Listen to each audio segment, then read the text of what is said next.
Janine Gutierrez at Jericho Rosales may bagong photoshoot.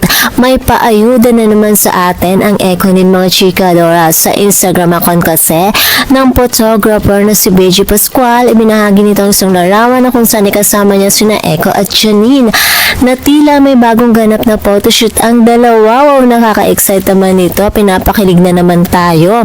May bagong endorsement kaya ang Ekonin or para ito sa isang magazine cover na kung nakakabitin naman kay mga chikadoras, may idea ba kayo kung para saan ang photoshoot na ito? Kaya naman mga chikadoras, abang-abang tayo. Samantala, naispatan na naman ang dalawa kamakailan lamang na bumibili sila ng sofa.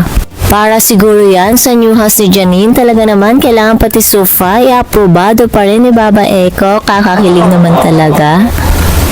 Kay gandang pagmasdan, akala mo talaga mag-asawa na talaga sila? Naku, panindigan nyo yan, sinasabi ko sa inyo.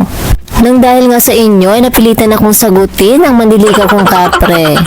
Pero feeling ko ay maghiwalay na din kami dahil imbes na ibili niya din ako ng sofa, ultimo pang sigarilyo niya sa akin pang humingi ng pambili. Naku po, Diyos ko. Kaya naman magpo-focus na lang talaga ako sa Ekonin. Talaga naman itong si Eko, todo effort talaga pagdating kay Janine Gutierrez. Kaya naman madami ang natutuwa at kinikilig sa kanila dahil totoong-totoo talaga ang kanilang pagmamahal sa isa't isa. O diba mga chikadoras? Kaya naman mga chikadoras, for more Ekonin updates and for more showbiz update, please don't forget to like, share, and subscribe my channel. Thank you for watching.